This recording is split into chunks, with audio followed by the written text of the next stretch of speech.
There's a big picture when you come into the sanctuary of Dennis Ross.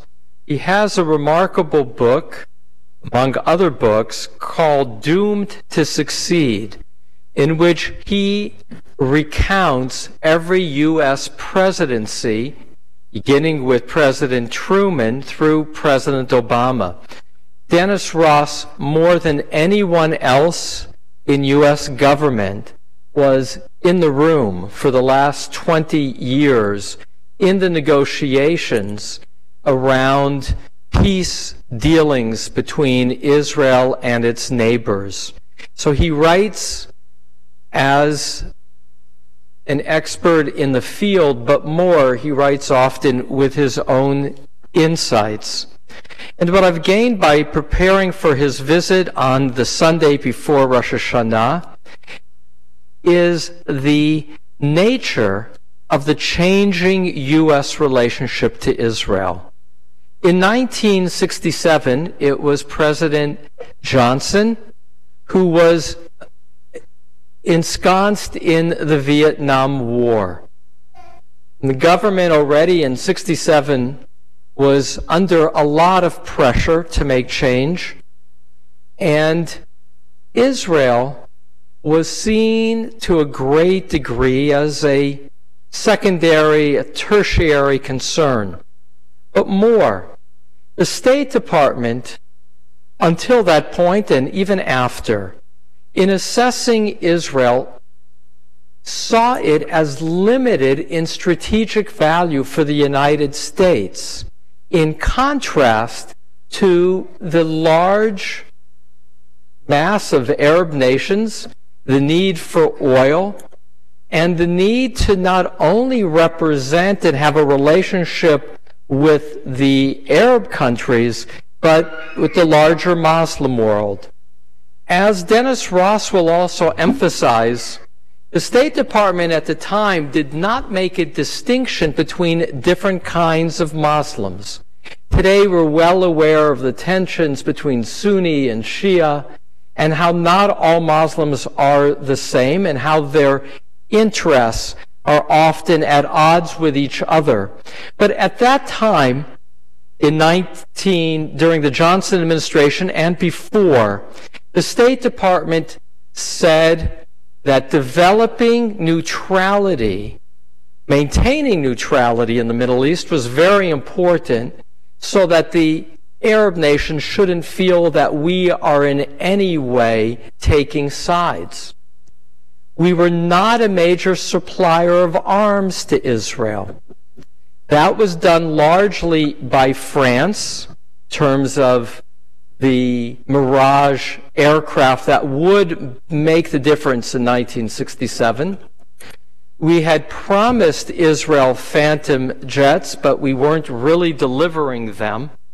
And when in May of 1967, Nasser, who Egypt, a large and influential country, decided to do two things that violated U.S. understandings. Eisenhower had said, at the end of the '56 war, that the UN troops would remain as a buffer between Israel and Egypt, and therefore Israel had to withdraw from Sinai, but also seemed to indicate, though never saying so explicitly, that we would be sure to protect Israel in a war. But we did not say it explicitly, and we did not choose to provide much in the way of arms. The only thing we did under Kennedy is certain air defense missiles, which was a major breakthrough in terms of supply. But we were not looking to be in the midst of taking sides at that time. In fact, Secretary of State Dean Rusk said to Israel, "If you take preventive action, we will not come to your aid." So in May, the reason he made that statement is that Nasser said to the Secretary General of the United Nations, Utant, We would like you to pull out your troops, the UN forces that are the buffer, but just between Israel, not necessarily at the tip of Sharm el-Sheikh, the tip of the Sinai Peninsula. To which Utan said, it's either all or nothing. You either pull out all UN troops or none. To which Nasser, now publicly challenged, said, pull them all out. Then they closed off, Nasser closed off the Straits of Tehran, which allowed shipping toward Eilat. Either of those were technically violations both of agreements and therefore of war. The United States said to Israel, Johnson said via Abba Eban, who was our UN representative at the time, know that Arthur Goldberg was then the UN representative for the United States at the time, said to Israel, we're going to break the blockade. We just need others to join us. Though only reported later, Arthur Goldberg said to Abba Eban, Johnson is hedging in his language because what he's actually saying is he needs a congressional vote to do anything, and in the midst of the Vietnam War, he will not get that approval. Nonetheless, Israel was on high alert. That meant its reservists were now engaged. The reservists meant the working men and often women of Israel. The United States said to Israel, we need time to organize. At the same time, they failed to give any assurances as the Soviets continued to pour arms onto the Arab side.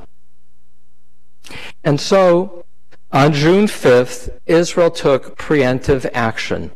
And it did so with the recognition that they could not depend on the French, who had an arms embargo of further arming Israel, also not wanting to alienate the Arabs.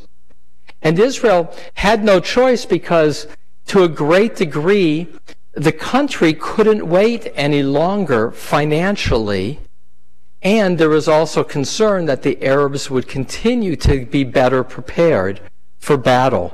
And so the strike on June 5th was a surprise air attack, first on Egypt. In those first hours, the Israeli Air Force destroyed 300 of the 385 planes while they were still on the ground. But what is also instrumental, they killed 350 of the combat pilots in that initial assault. In doing so, they more or less controlled the skies. And with that, were able to swiftly move forward against Egypt, against Syria, on the eve of the battle. Just a week before, Hussein went from Jordan to Egypt and signed a pact saying that if Egypt is attacked, Jordan will come to Egypt's aid. And so, hours into the war, Israel sent a message to Jordan, don't get in the fray. Jordan didn't believe the message, believed the Egyptian propaganda, and began to fire on western Jerusalem, firing several thousand rounds, including missiles, into Jerusalem, bringing Jordan in, and Syria was fighting at that point with its troops massed in the Golan. Well, that's part one. Part one is to say that when the war ended and this famous photo was taken, two things to know. The photographer, David Rubinger, said of this iconic image of day 3, the wall, it was June 7th, that the wall was retaken and Jerusalem reunited. He said that there were many tears that flowed, but the tears that flowed were not for triumph, largely. They were for relief. The sense that Israel was not destroyed.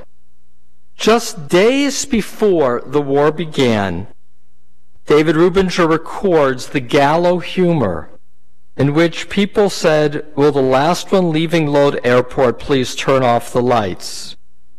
Or, "See you all at 6 a.m. tomorrow after the war. Let's meet in a phone booth." There was great anxiety, uncertainty. 67, only 22 years after the end of World War II. The fear that this would be the end of the state and perhaps the vitality of the Jewish people. 50 years later, much has changed. Israel, it's hard to understand from this point that Superwoman, the new movie, Superwoman? Wonder Woman is an Israeli. In fact, the new movie that just came out this week is getting boycotted in many countries because she served in the Israeli Defense Forces.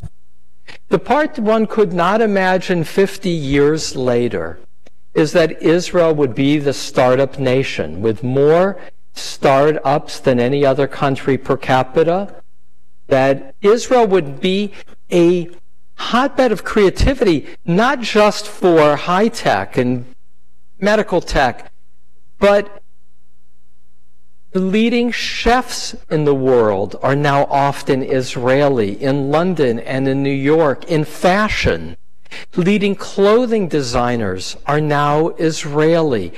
Supermodels, actresses, dancers, writers. The quality of creativity, just creativity in Israel today, is like beyond amazing.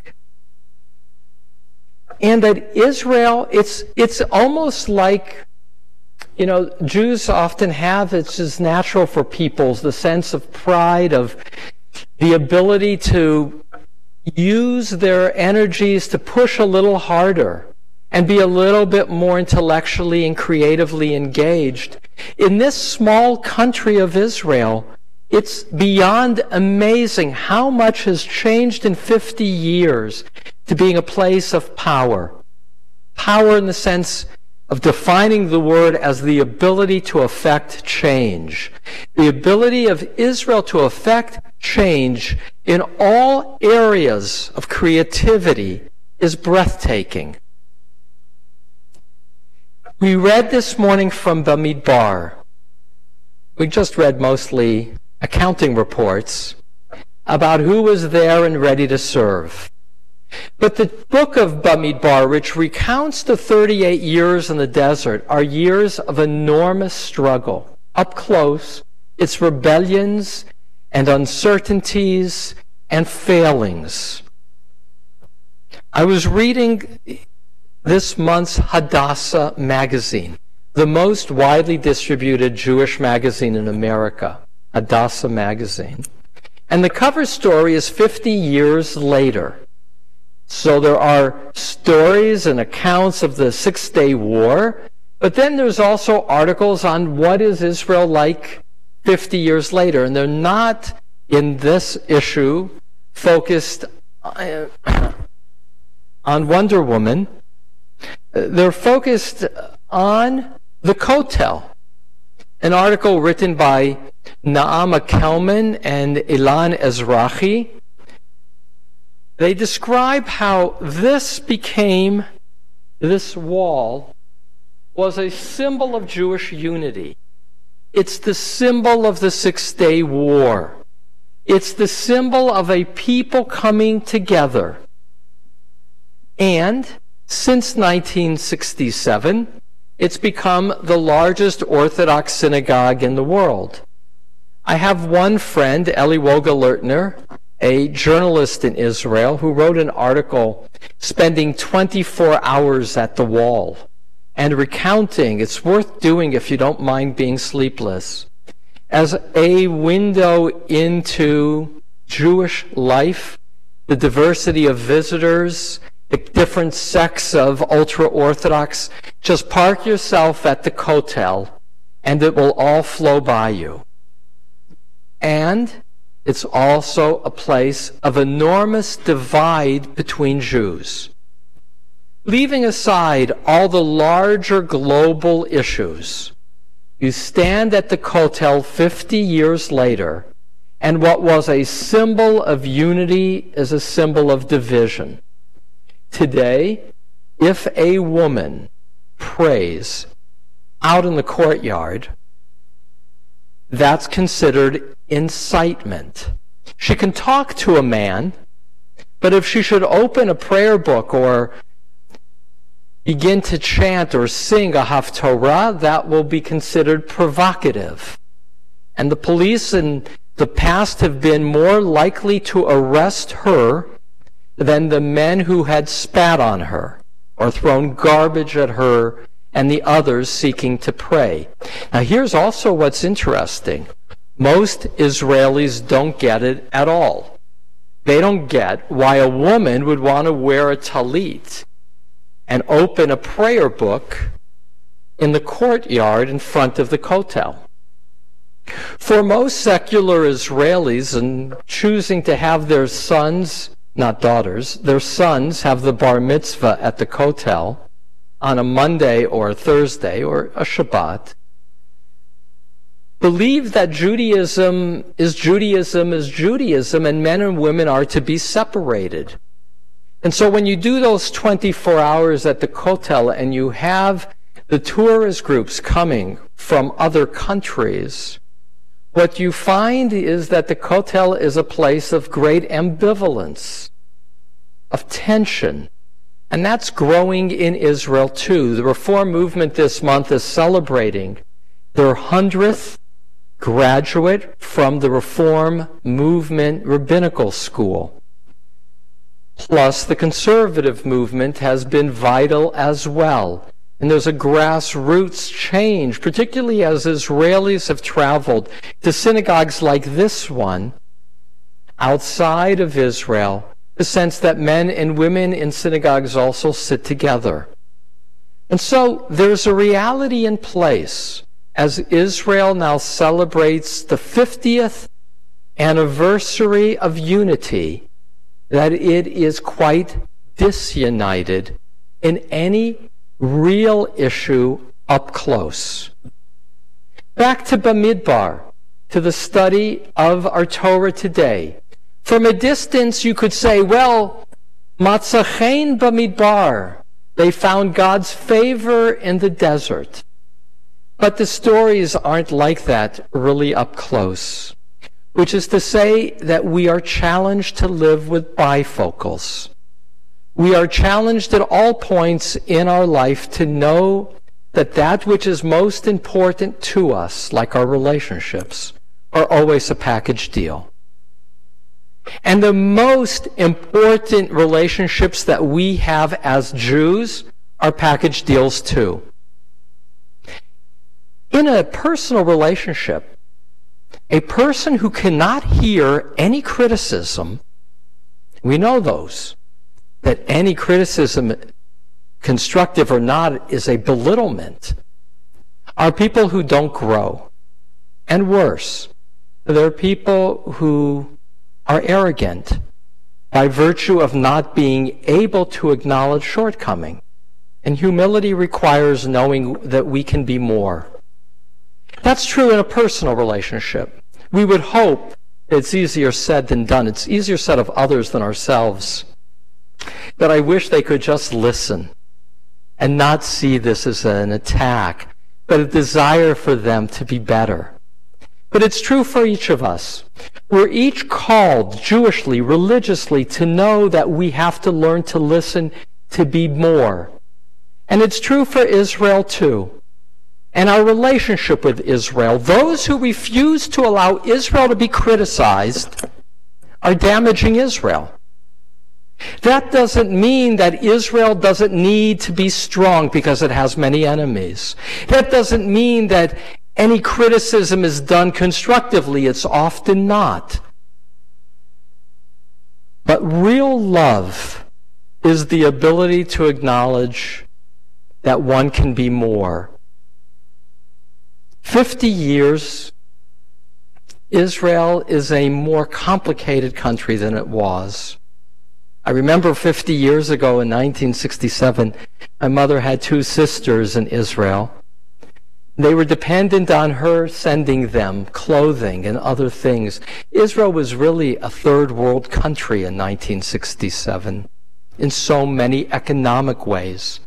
The world has changed dramatically, and it changed dramatically because of Israel. A lot of the inside of those cell phones we now use for connectivity were designed in Israel. And yet, as we look forward 50 years, there will surely be change. Ribono Shalom, Master of the universe, may we pause to feel the achievements of our homeland, knowing that as Israel at 69 years old is youthful in so many ways. On this week, we mark the fear of Israel's destruction and the miracle of in 6 days establishing itself on a whole new footing that has gone on ripple after ripple, gaining strength. And yet, knowing that the journey forward has also been marked by disunity in the Jewish people. And that unity of the Jewish people doesn't mean no criticism or conversation. It means love. That anything that is said has to be from the place of rejoicing Israel's existence and seeing it to grow to be more. Israel, which has succeeded in so many ways, has not succeeded in peace. May we, as we will, in a moment rise, asking God to create a world of peace, beginning with Israel. May we see peace in our time. Amen.